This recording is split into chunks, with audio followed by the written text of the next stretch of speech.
हैं और संसार भी यह मानता है कि विश्व का सबसे प्राचीन ग्रंथ है ऋग्वेद। और ऋग्वेद की रचना किसने की ये कोई नहीं जानता, अर्थात अपुरुष नहीं, व्यास जी ने वेद का विस्तार किया, 3 और वेद बनाए। हाँ, वेद अपौर से यानी किसी पुरुष ने नहीं बनाया, इसलिए वेद ईश्वर का स्वरूप है, इसलिए ईश्वर को सत्य का स्वरूप बनाया गया कि ईश्वर ही सत्य है। तो सत्संग, सत का मतलब है सज्जन, सज्जनों का संग, और सज्जनों का संग करने से व्यक्ति को क्या लाभ होता है, इसके अनेकों उदाहरण हैं। एक घड़ी आधी घड़ी, आधी में पुण्य आध, तुलसी संगत साधु की कोट हरे अपराध। एक घड़ी 24 मिनट की होती है और उसमें से भी आधी 12 मिनट की, और पुण्य आध उसमें से भी आधी 6 मिनट की। यदि साधु का संग कर लिया जाए तो करोड़ों जन्मों के पाप नष्ट हो जाते हैं, ऐसा तुलसीदास जी कहते हैं। लेकिन इसको हम उदाहरण से कैसे समझें कि ये वास्तविकता में ऐसा कहीं कोई प्राचीन कोई ऐसा उदाहरण है जो समझ में आए कि सत्संग से या साधुओं के संग से या सज्जन के संग से किसी का कल्याण हुआ है मात्र 6 मिनट में। तो इसके लिए अनेकों ऐसे शास्त्रों में उदाहरण है कि सज्जन व्यक्ति के, संत व्यक्ति के, भगवत भक्त के संग में आने मात्र से मनुष्य का कल्याण हो जाता है।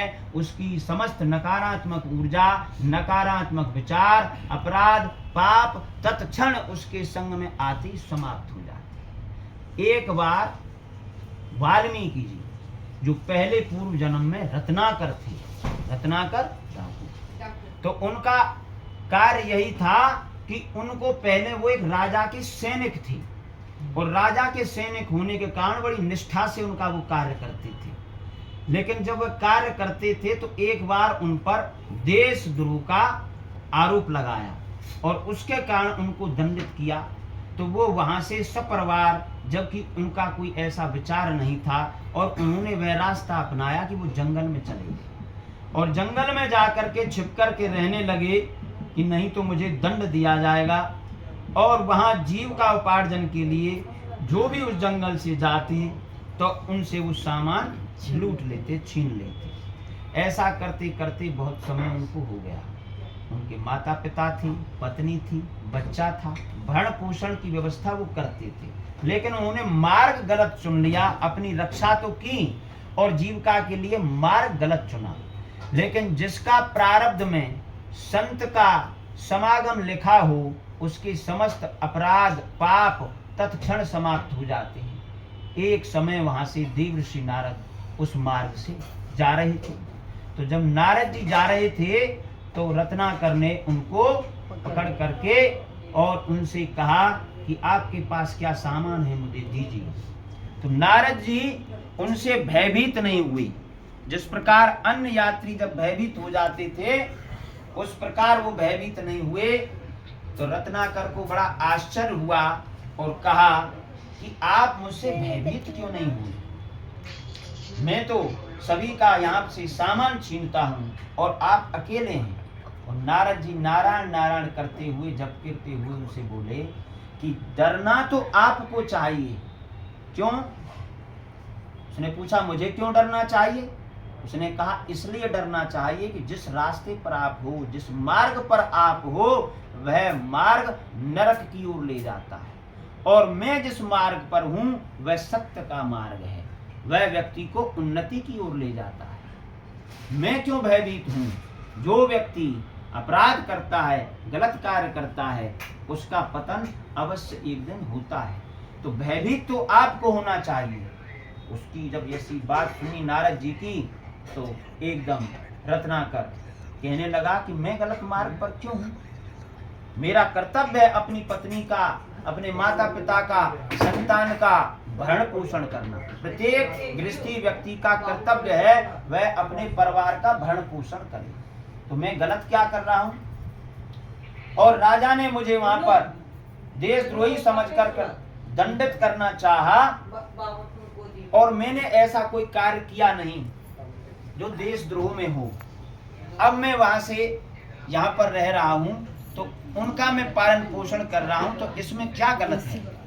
नारद जी ने समझाया कि गृहस्थी को भरण पोषण का अधिकार है और उसका कर्तव्य है, लेकिन वेदों के अनुसार, सत्य के अनुसार, धर्म के अनुसार धन अर्जित करना चाहिए। ऐसा नहीं है कि उसको धन अर्जित गलत मार्ग से करे और अपने बच्चों का भरण पोषण करने के लिए दूसरों के बच्चों का धन छीन ले। यह तो बिल्कुल पतन का मार्ग है। और दूसरी बात यह है कि जिन बच्चों के लिए और पत्नी के लिए आप यह कार्य कर रहे हैं और यह पतन का कार्य है, तो क्या वो आपके दंड के अधिकारी होंगे इस अपराध में?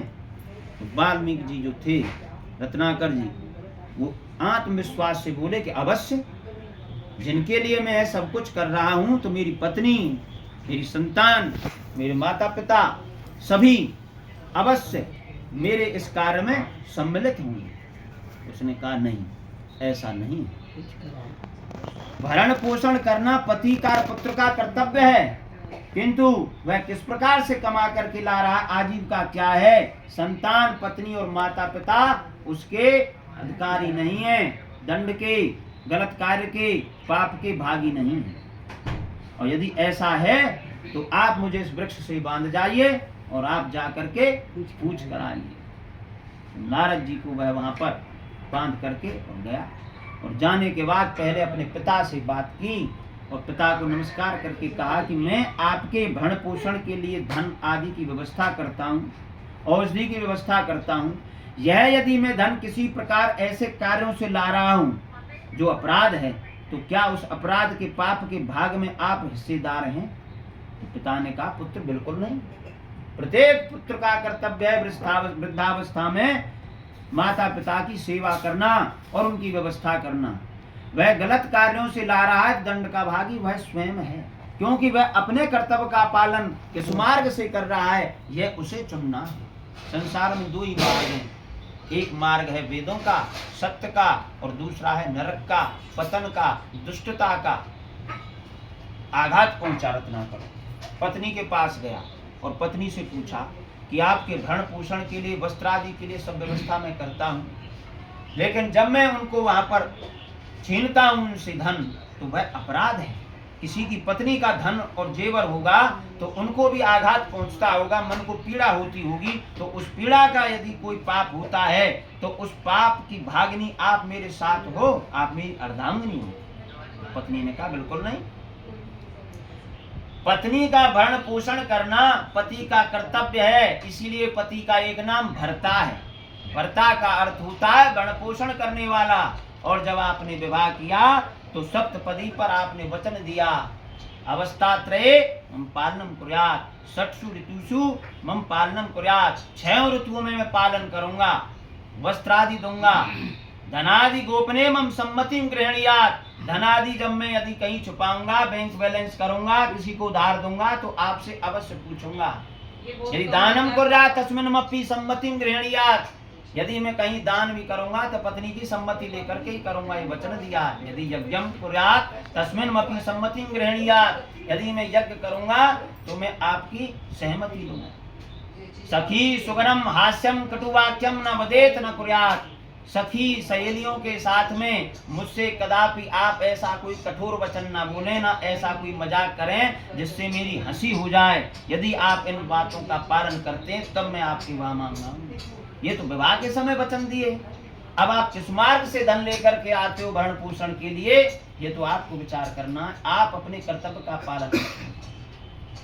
संतान से पूछा, संतान ने भी इसी प्रकार का। वाल्मीकि जी को अर्थात रत्नाकर को बड़ा आघात पहुंचा, कष्ट हुआ और प्रायश्चित करते हुए नारद जी के पास पहुंचे। और जब नारद जी के पास पहुंचे तो उनका मुखारबिंद देख करके नारद जी समझ गए और पूछा, बताइए क्या आपके इन कुकृत्यों में आपकी जीवन संगनी, आपके माता पिता, आपके पुत्र साथी हैं?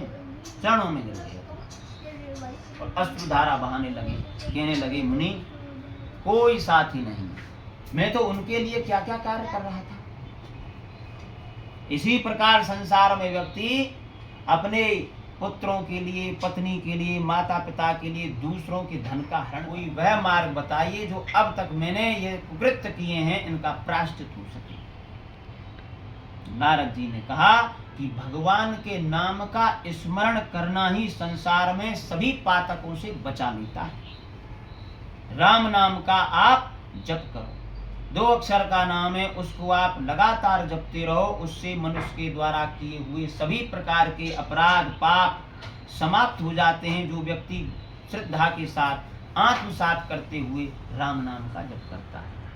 और रत्नाकर नारद जी को गुरु मान करके और राम नाम का जप करने लगे। लेकिन जब व्यक्ति का पाप अधिक होता है, दुष्टता के कार्य अधिक होते हैं, तो भगवान का नाम का स्मरण और नाम का जप भी शुद्ध नहीं हो पाता है। तो राम राम न कहकर वो मरा मरा कहते थे। उल्टा नाम जपा जग जाना, वाल्मीकि भये ब्रह्म समाना। उल्टा नाम जपा, मरा मरा मरा मरा, राम कहा नहीं गया। ऐसा तुलसीदास जी भी कहते हैं कि पापी व्यक्ति यदि कहीं सत्संग में, कथा में, भागवत में, कीर्तन में जाता है तो वह व्यक्ति पूर्ण रूप से वहां पर सुन नहीं पाता। क्यों नहीं सुन पाता?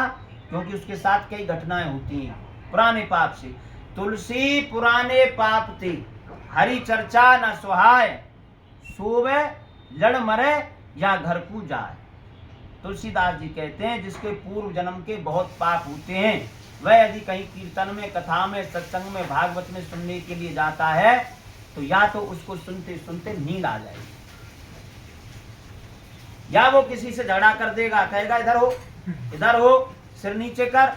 वो किसी ना किसी प्रकार से वहां पर गया कथा श्रवण करने के लिए है, लेकिन वो झगड़ा कर देता है। अनेकों व्यक्ति कथाओं में जाकर के झगड़ा करके आते हैं, या फिर यह कहकर के वापस चला जाता है तो ये तो वही कथा है, हमने सुन रखी है वाल्मीकि जी की कथा, ये तो भगवान कृष्ण के जन्म की वही कथा है, ये तो राम जन्म की वही कथा है।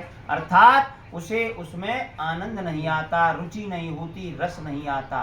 भगवान की कथा में आनंद उसी को आता जिसके प्रारब्ध के पुण्य हैं, पापी व्यक्ति को वह नहीं सुहाती। इसी कारण रत्नाकर को राम का नाम उच्चारण करने में परेशानी हो रही, इसलिए मरा मरा जपा, और उसको जपते जपते ही वो ब्रह्म ऋषि हो गई, ब्रह्म ज्ञानी हो गई। तो यह एक घड़ी आधी में पुण्य आद, तुलसी संगत साधु की कोट हरे अपराध। 6 मिनट का समय ही सज्जन और साधु व्यक्ति की संगति का करोड़ों जन्मों के पापों को हरण कर लेता है। दूसरा उदाहरण, अंगुलीमार महान पातकी था, जो भी वहां से गुजरता जंगल से सबको पकड़ता, मारता, पीटता और उनकी उंगली काट करके उंगलियों की माला बना लेता। उसी रास्ते से एक समय महात्मा बुद्ध जाने लगे तो उनके शिष्यों ने बताया कि आप यहाँ से ना जाएं, यहाँ एक बड़ा भयानक अंगुलीमार रहता है। लेकिन महात्मा बुद्ध ने कहा कि मैं इसी मार्ग से जाऊंगा। सज्जन व्यक्ति, संत व्यक्ति भयभीत नहीं होता, भय पर उसकी जीत होती है, उसे मृत्यु पर भी विजय होती है, क्योंकि उसका कर्तव्य है दूसरों को ज्ञान देना, सन्मार्ग पर लगाना। कैसे? एक साधु एक नदी में स्नान कर रहे थे, तो जब वो स्नान कर रहे थे तो सूर्य को अंजलि में जल देने के लिए लिया तो वहां से एक बिच्छू दिखाई दिया, और बिच्छू मर ना जाए तो उसको अंजलि में लेते हैं बचाने के लिए बाहर फेंकूं, और वह बिच्छू उनमें डंक मारता है, और फिर उसको उठाते हैं, फिर वो डंक मारता है, फिर उसको उठाते हैं। इस प्रकार 7 बार उन्होंने अंजलि में उसको बचाने के लिए लिया, और 7 बार उसने अपना डंक उस साधु के हाथ पर मारा। एक कोई दूसरा व्यक्ति उस कार्य को देख रहा था, तब उसने कहा कि हे महात्मा, आप क्या मूर्ख हैं? यह नहीं जानते हैं कि यह बिच्छू बार बार आपको काट रहा है, डंक मार रहा है, और आप बार बार इसको पकड़ने का प्रयास कर रहे हैं, ऐसा क्यों कर रहे हैं? साधु ने जो उत्तर दिया वह बड़ा सुनने योग्य है। उसने कहा कि बालक, जब यह अपना गुण नहीं त्याग रहा, इसका गुण ही है डंक मारना, और मैं साधु हूं, मेरा गुण है दूसरों का परोपकार करना, रक्षा करना, तो ये अपना कार्य कर रहा है और मैं अपना कार्य कर रहा है। इसी प्रकार महात्मा बुद्ध ने कहा कि वह अपना कार्य करता अंगुलीमार, और हमारा कार्य अपना है, हम अवश्य उधर से जाएंगे। और जब अंगुलीमार वहां पर मिला तो अंगुलीमार को देख करके महात्मा बुद्ध भयभीत नहीं हुए, और निरंतर चलते रहे। तो अंगुलीमाल ने कहा, हे महात्मा ठहरो। महात्मा बुद्ध ने कहा कि मैं तो ठहर गया, लेकिन तुम कब ठहरोगे? यह पहली बार उसने अपने जीवन में सुना था कि किसी व्यक्ति ने उसको रोका टोका हो। इतना निर्भीक और साहसी कौन है? उसने पूछा, मैं महात्मा बुद्ध। मैं किससे रुकूं? बोले, इन गलत कार्यों को करने से, जघन्य अपराधों को करने से आप कब रुकोगे? क्यों निर्मम जीवों की आप हत्या करके अंगुली डालते हो? और महात्मा बुद्ध ने जब उसे ज्ञान दिया तो कुछ क्षण के ही संग से महात्मा बुद्ध का अंगुलीमाल शिष्य बन गया। तो सत्संग का यह महत्व है कि जब व्यक्ति को जीवन में साधु का, सज्जन का, संत का, किसी महात्मा का साथ मिल जाता है तो उसके द्वारा जीवन में किए हुए अपराध, उसके कुविचार, उसकी नेगेटिव थिंकिंग सभी कुछ क्षण में समाप्त होकर के सन्मार्ग पर, वेदों के मार्ग पर चल देता है। इसलिए व्यक्ति को सदैव सज्जनों का संग करना चाहिए। इसी का मतलब है सत्संग। सत्संग का मतलब है सज्जनों का साथ, गुरुजनों का साथ, भक्तों का साथ, जो भगवान का कीर्तन करते हैं। और एक बार इसी प्रकार हरे राम राम राम हरे हरे, हरे कृष्ण कृष्ण कृष्ण हरे हरे, इस महामंत्र का जाप मनुष्य हर समय कर सकता है। तो चैतन्य महाप्रभु जो बंगाल के हुए हैं वो इसी महामंत्र का जप करते थे। और कहा जाता है कि वो राधा रानी के ही कलयुग में अवतार होकर के महामंत्र का प्रचार प्रसार करने के लिए आए। तो उनकी भक्ति इतनी उच्च कोटि की थी, उनकी ऊर्जा इतनी उच्च कोटि की थी कि एक समय वो भजन कर रहे थे और उनकी उसी प्रकार मंडली और श्रद्धालुओं की थी, वहां सब भजन कर रहे हैं, हरे राम राम राम हरे हरे, हरे कृष्ण कृष्ण कृष्ण हरे हरे, और नृत्य कर रहे हैं, नाच रहे हैं, गा रहे हैं। वहां एक चोर आ गया और चोर ने विचार किया कि मैं यहाँ तो ये अपने भजन में लगे हुए हैं और यहाँ से लेकर के सामान चला जाता हूँ। लेकिन जब वह चोर आया और छिप करके वो इस प्रकार से बैठा कि उनकी सत्संग में उनमें मिल गया, लेकिन जैसे ही उसका संपर्क चैतन्य महाप्रभु से स्पर्श उसके शरीर का हुआ, विराजमान हुआ वहां पर, तो जिस प्रकार वो कीर्तन कर रहे थे, उनके शरीर की ऊर्जा, उनकी भक्ति इतनी प्रबल, इतनी श्रेष्ठ थी कि वह उस भाव को छोड़ करके उन्हीं के साथ नृत्य करने लगा, नाचने लगा, कीर्तन करने लगा। यह भक्ति का प्रभाव है, ये संतों का प्रभाव है, सज्जनों का प्रभाव है। और इसका उदाहरण एक श्रीमद् भागवत में मिलता है, प्रहलाद जी का। प्रहलाद जी जब विद्या अध्ययन करते हैं और वहां पर जब पढ़ने जाते हैं तो उनके साथ जितने भी उनके विद्यार्थी हैं, सहपाठी हैं, उन सबको भगवान विष्णु की चर्चा, हरि चर्चा सुनाते हैं। और वो दैत्य पुत्र होने के पश्चात भी और राक्षस अनेक उनके साथ बैठते हैं, बालक उनके, वो बड़ी रुचि के साथ कथा सुनते हैं। और जब उनके गुरुजी देखते हैं कि कहाँ गए बच्चे, तो देख करके एक समय प्रहलाद जी उनको कथा सुना रहे हैं, कीर्तन करा रहे हैं, और सब कीर्तन कर रहे हैं और कथा सुन रहे हैं। गुरुदेव ने देखा कि यहाँ तो कक्षा में कोई बच्चे नहीं है, पता नहीं कहाँ गए। तो वहां पर जब गए तो जा करके देखा तो वहां सब नाच रहे हैं, कीर्तन कर रहे हैं।